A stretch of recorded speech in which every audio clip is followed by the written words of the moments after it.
ഇന്ന് നമ്മളിവിടെ പഠിക്കാൻ പോണത് ഒരു മാജിക്കാണ്. അപ്പോൾ നമ്മൾ കുറച്ച് മാത്സ് ചെയ്തപ്പോൾ ഒരു ചെറിയൊരു ബോർ വരുമല്ലോ, നമുക്ക് ബോറിംഗ് ആവുമല്ലോ. അപ്പം നമുക്കൊരു ചെറിയ മാജിക്ക് പഠിച്ചു നോക്കാം ഇവിടെ. ഓക്കെ, ബ്രദർ സിസ്റ്റർ മാജിക് എന്ന് പറയും ഇതിന്. ഓക്കെ, എന്താണ് ഈ ബ്രദർ സിസ്റ്റർ മാജിക്ക്? ഇപ്പോൾ എനിക്ക് 2 ബ്രദർ ഉണ്ടെന്ന് വിചാരിച്ചു. അപ്പം ഞാൻ ഇവിടെ എഴുതാണ് എനിക്ക് 2 ബ്രദർ ഉണ്ട്. നിങ്ങൾക്ക് ഇല്ലെങ്കിൽ നിങ്ങൾ എന്ത് എഴുതണം? 0 എഴുതാം. ഉണ്ടെങ്കിൽ 1 എന്നോ 2 എന്നോ 3 എത്ര വേണമെങ്കിൽ നിങ്ങൾക്ക് എഴുതാം. അപ്പോൾ എനിക്ക് 2 ബ്രദറുള്ളതുകൊണ്ട് ഞാനിവിടെ 2 ബ്രദർ എന്ന് എഴുതി.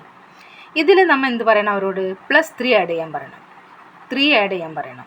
ഓക്കെ, അപ്പോൾ നമുക്കൊരു ആൻസർ കിട്ടും. അതാണ് ഒരു ആൻസർ കിട്ടി 5. എത്രയാണ്? ഇപ്പോൾ 0 ആണെങ്കിൽ ഇവിടെ 0 + 3 3 തന്നെ വരും. അപ്പോൾ എൻ്റെ 2 ബ്രദർ ഉള്ളതുകൊണ്ട് ഞാൻ ഇവിടെ 2 എഴുതി +3 ആഡ് ചെയ്തപ്പോൾ എനിക്ക് 5 കിട്ടി. ഓക്കെ, ഇതുവരെ മനസ്സിലായല്ലോ? കൺഫ്യൂഷൻ ഒന്നുമില്ലല്ലോ?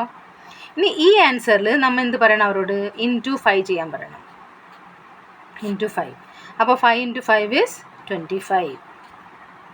ഓക്കെ, ഒരു ആൻസർ കിട്ടിയില്ലേ? ഇനി ഈ ആൻസറിൽ നമ്മൾ അവരോട് പറയണം +20 ആഡ് ചെയ്യുക. 20. അപ്പോൾ ഇതിനൊരു ആൻസർ കിട്ടും. അത് എത്രയാണ്? 5 and 4. ഓക്കെ, ഇവിടെ 45 വരെ ആൻസർ കിട്ടി. ഇനി ഈ 45 അവരോട് പറയാം നമ്മൾ × 2 ചെയ്യാൻ പറയണം. ഈ 45 × 2.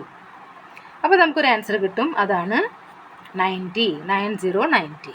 ഓക്കെ, ഇവിടെ വരെ പറഞ്ഞത് നിങ്ങൾക്ക് മനസ്സിലായെന്ന് വിചാരിക്കുന്നു ഞാൻ. എന്നൊക്കെ ഞാൻ ഒന്നും കൂടി പറയാണ്. ആദ്യം അവരോട് പറയണം, നമ്മുടെ മുന്നിൽ ആരാണോ ഉള്ളത് അവരോട് പറയണം നിങ്ങളുടെ എത്ര ബ്രദർ ഉണ്ടോ ആ നമ്പർ ഇവിടെ എഴുതുക. ബ്രദർ ഇല്ലെങ്കിൽ 0 എഴുതുക. ഉള്ളൊരു 1 2 3 എത്രയാണെന്ന് വെച്ചാൽ എഴുതുക. എന്നിട്ട് അതിൽ എന്ത് ചെയ്യണം? +3 ആഡ് ചെയ്യാൻ പറയണം. അപ്പോൾ നമുക്ക് അത് രണ്ടും കൂടി കൂട്ടുമ്പോൾ ഒരു ആൻസർ കിട്ടും. ആ ആൻസറിനെ 5 കൊണ്ട് മൾട്ടിപ്ലൈ ചെയ്യുക. 5 കൊണ്ട് മൾട്ടിപ്ലൈ ചെയ്യുമ്പോൾ നമുക്കൊരു ആൻസർ കിട്ടും. ആ ആൻസറിൽ നമ്മൾ +20 ആഡ് ചെയ്യാൻ പറയണം. അപ്പോൾ ഒരു ആൻസർ കിട്ടും. അതിന് 2 പ്ലസ് ചെയ്ത ആൻസർ കിട്ടിയപ്പോൾ അതിനെ പിന്നെ 2 കൊണ്ട് മൾട്ടിപ്ലൈ ചെയ്യാൻ പറയുക. അപ്പോൾ നമുക്കിവിടെ 90 വന്നു. ഇതുവരെ ക്ലിയറായി മനസ്സിലായല്ലോ?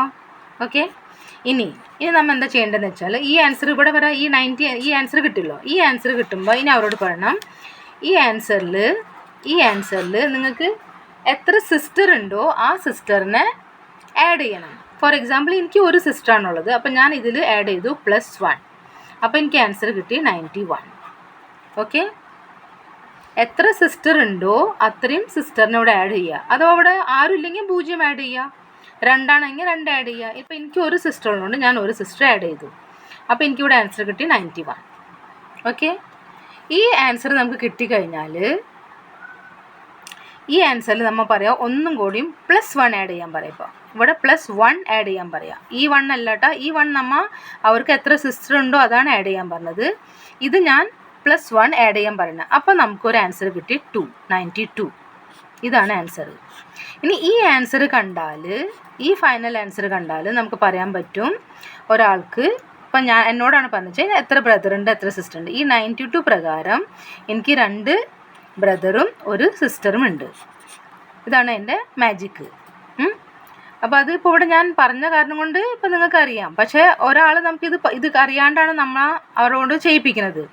അപ്പോൾ നമുക്കൊരു ആൻസർ കിട്ടുമ്പോൾ എനിക്ക് അത് പറയാൻ പറ്റും എത്ര ബ്രദർ ഉണ്ടെന്നും എത്ര സിസ്റ്റർ ഉണ്ടെന്നുള്ളത്. ഓക്കെ, അപ്പോൾ ഞാനിപ്പോൾ ഈ വീഡിയോ തന്നിട്ടുണ്ടല്ലോ, നിങ്ങൾ എല്ലാവരും നിങ്ങളുടെ ഇതേപോലെ കാൽക്കുലേറ്റ് ചെയ്തിട്ട് ആൻസർ ഇടണം. അപ്പോൾ ഞാൻ പറയും നിങ്ങൾക്ക് എത്ര ബ്രദർ ഉണ്ട് എത്ര സിസ്റ്റർ ഉണ്ടെന്നുള്ളത്. ഈ കാൽക്കുലേഷൻ എനിക്ക് കാണിച്ചു തരണ്ട.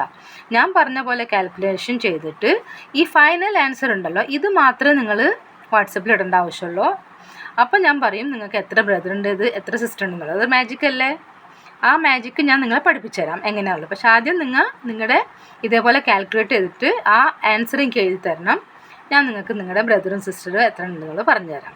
ഓക്കെ, അത് കഴിഞ്ഞിട്ട് നമ്മൾ അടുത്ത വീഡിയോയിൽ കാണാം.